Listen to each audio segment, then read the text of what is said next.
तब बोला गणपति बाप्पा मोरिया। नमस्ते एंड जय हिंद। आप सोच रहे होंगे ना कि मैंने गणपति जी के नाम से या हमारे गणेश जी के नाम से क्यों शुरू किया। तो कहते हैं कोई भी शुभ काम की शुरुआत गणपति जी के नाम से अगर कही जाए तो वो शुरुआत बहुत ज़्यादा अच्छी रहती है। इसीलिए मैंने सोचा कि जब अपना बैकग्राउंड हम लोग चेंज कर रहे हैं तो क्यों ना गणेश जी के नाम से या गणपति जी के नाम से ही ये किया जाए। अब आ जाते हैं आज की टॉपिक पे। हाल ही में मैंने एक मूवी देखी, बहुत कंट्रोवर्शियल मूवी थी। इस मूवी के चलते सब लोकतंत्र या बाबा का जो चैनल था उस चैनल को बैन कर दिया गया था मूवी के सपोर्टर्स के द्वारा या मेकर्स के द्वारा। इसी मूवी तूफान के बारे में हम लोग बात करेंगे, मेरे एक्सपीरियंसेस शेयर करेंगे, मेरा रिव्यू दूंगा, मेरा व्यू रखूंगा, मुझे ये मूवी कैसी लगी ये बताऊंगा। हाँ, और एक चीज़ और बता दूं कि इस कंट्रोवर्सी से रिलेटेड इस रिव्यू पे कोई असर पड़ने नहीं वाला। एकदम ऑनेस्ट रिव्यू देने वाला हूँ जो मुझे लगता है, क्योंकि मैं पॉलिटिक्स में पढ़ता ज़रूर हूँ पर उस लेवल तक के नहीं। आप बने रहिए, देखते रहिए एक्सपोजिंग स्टार विद शांति।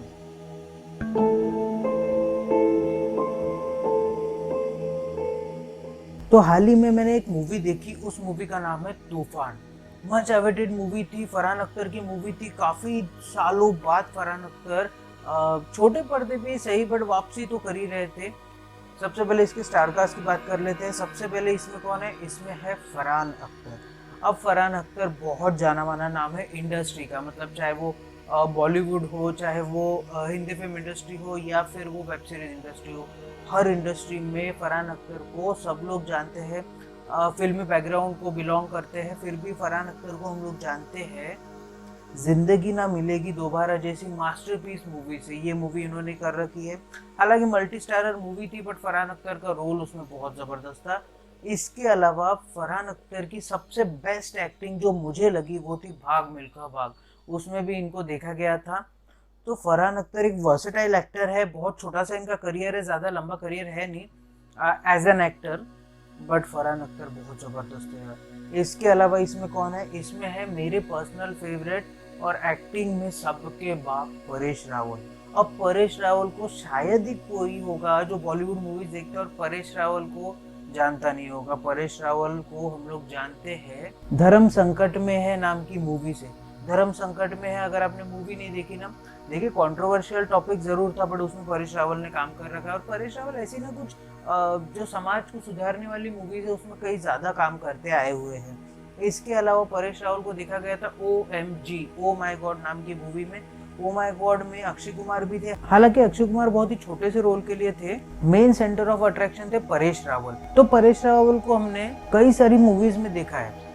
तो ये तो होगी स्टारकास्ट की बात। अब बात कर लेते हैं इसके प्लॉट की। तूफान का प्लॉट है क्या?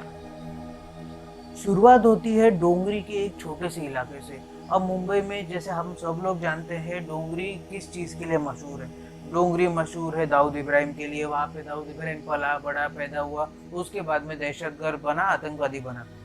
खैर वो सेकेंडरी बातें हैं। डोंगरी में फरहान अख्तर एक अनाथ रहते हैं, उनको ऐसा ही कोई पाल लेता है जिसका काम रहता है एक्सटॉर्शन का। अब फरहान अख्तर का वो नाम रख देता है अजीज अली।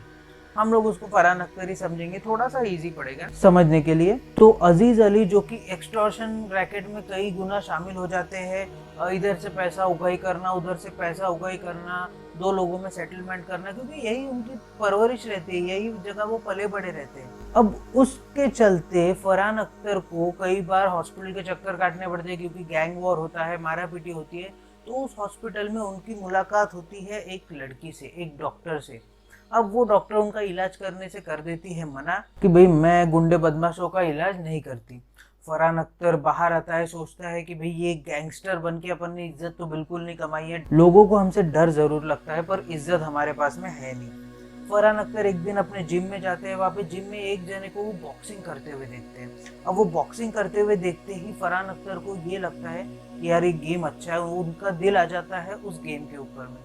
वो धीरे धीरे सीखना शुरू करते हैं। तब उनका जो कोच रहता है उस जिम का, वो उनको लेके जाता है परेश रावल के पास में। और परेश रावल जो बॉक्सिंग की दुनिया के बेताज बादशाह रह चुके हैं, अभी वो अपनी बॉक्सिंग एकेडमी चलाते हैं। वहाँ पे वो फरहान अख्तर को ट्रेन करते हैं। फरहान अख्तर को ट्रेन करने के बाद में किसी तरीके से फरहान अख्तर को बहुत बड़ा बॉक्सर बना देते हैं। पर कुछ कारणवश फरहान अख्तर और परेश रावल स्प्लिट हो जाते हैं। उसके बाद में फरहान अख्तर पर बेटिंग का आरोप लग जाता है बुकी के द्वारा, उनके पास में एविडेंस आ जाते हैं और वो 5 साल के लिए बैन हो जाते हैं। अब बैन के बाद में फरहान अख्तर को हो जाती है एक लड़की, और उन्होंने जिस डॉक्टर से शादी की रहती है वो रहती है लव जिहाद, समझ लीजिए उसको। वैसे दिखाया वैसा नहीं गया है, बट लव जिहाद समझ लीजिए, क्योंकि कई सारे लोग ना ऐसा करते हैं यार। कई मेजोरिटी ऑफ द पीपल होंगे जो लव जिहाद नहीं करते होंगे, बट कई लोग करते भी हैं। तो एक हिंदू लड़की एक मुसलमान लड़के से शादी कर लेती है। अब 5 साल का बैन फरहान अख्तर झेल रहे हैं। इसके अलावा फरहान अख्तर से उनके जो गुरु है, उनके जो कोच है परेश रावल, वो बिछड़ चुके हैं, जो उनके बैकबोन हुआ करते थे जब तूफान नाम दिया गया था उनको एक मीडिया चैनल के द्वारा। किस तरीके से 5 साल बाद जब उनका बैन वापस होगा, किस तरीके से फरहान अख्तर वापसी करेंगे, और अगर वापसी करेंगे तो उनका जो नेशनल लेवल चैंपियन बनने का सपना है, क्या वो सपना पूरा हो पाएगा, और अगर नहीं तो क्या वो अपनी लड़की की नज़र में, अपनी बीवी की नज़र में और अपने समाज की नज़र में क्या वो एक फेलियर साबित होकर रह जाएंगे। इन सब के बीच में एक स्टोरी झूलती है। अगर शॉर्ट में समझाऊं ना, तो फरहान अख्तर एक बॉक्सर बनना चाहते हैं एक इंस्पिरेशन के बाद। वो मोहम्मद अली की कई सारी वीडियोस देखते हैं, बहुत इन्फ्लुएंस हो जाते हैं मोहम्मद अली से। उसके बाद में वो जाते हैं परेश रावल के पास में, परेश रावल उनको ट्रेन करते हैं, एक बहुत बड़ा बॉक्सर बनाते हैं। उसके बाद में फरहान अख्तर पे लग जाता है बेटिंग के चार्जेस, उसका आरोप वो साबित भी हो जाता है। उसके बाद 5 साल का बैन झेलते हैं, उनका लाइसेंस सस्पेंड हो जाता है। उसके बाद 5 साल फरहान अख्तर क्या करते हैं, गुमनामी की ज़िंदगी जीते हैं। उसके बाद में किस तरीके से वो वापसी करेंगे, और वापसी करेंगे भी या नहीं, और अगर वापसी करेंगे तो उनका जो सपना था नेशनल लेवल चैंपियन बनने का, वो सपना साकार हो पाएगा या नहीं। इन सब के बीच में ये सारी स्टोरी झूलती है। तो ये तो हो गई प्लॉट की बात। अब बात कर लेते हैं इसके एक्टिंग की। एक्टिंग मुझे कैसी लगी? देखो यार, मैं पहले ही बोला था मैं इसको पॉलिटिसाइज नहीं करूंगा, बट हाँ, फरहान अख्तर की इस मूवी में मेरे को कहीं कहीं एक्टिंग थोड़ी सी ठीक नहीं लगी। मतलब मेरे को पसंद नहीं है कई कई जगह पे, जहाँ पे फरहान अख्तर कहीं पे डॉक्टर से जब बातचीत कर रहे हैं, जहाँ पे वो कहीं पे चिल्ला रहे हैं, कहीं पे वो कुछ बोल रहे हैं, वो सूट नहीं कर रहा था। रादर वो मेरे को मज़ा नहीं आया देखने में। तो फरहान अख्तर की कुछ एक्टिंग मुझे पसंद नहीं। और अगर परेश रावल के एक्टिंग के बारे में मैं बात करूंगा तो सबसे बड़ा गधा मैं रहने वाला हूँ, क्योंकि परेश रावल बहुत ज़बरदस्त एक्टर है, बहुत मंजे हुए एक्टर है। जिस भी कैरेक्टर में उनको आप ढाल लो ना, वो कैरेक्टर बखूबी निभाते हैं परेश रावल। तो एक्टिंग से मैं थोड़ा खुश हूँ, थोड़ा मैं खुश नहीं हूँ। एक्टिंग से सो लग रहा था मुझे, बट परेश रावल की बहुत ज़बरदस्त है। फरहान की भी ऐसी नहीं है बहुत ख़राब है, ठीक ठाक एक्टिंग है। तो ये तो हो गई एक्टिंग की बात। अब बात कर लेते हैं इसकी स्टोरी की। स्टोरी मुझे कैसी लगी? देखिए यार, होता यह है ना कि किसको सही बोले, किसको गलत बोले, किसको सच बोले, किसको झूठ बोले, किसको अच्छा बोले, किसको बुरा बोले। हर धर्म का इस मूवी में मजाक उड़ाया गया है। चाहे वो मुस्लिम धर्म हो, चाहे वो हिंदू धर्म हो, चाहे वो लव जिहाद हो, चाहे वो कुछ भी हो। हर धर्म में कुछ नेगेटिव लोग भी है, कुछ पॉजिटिव लोग भी है।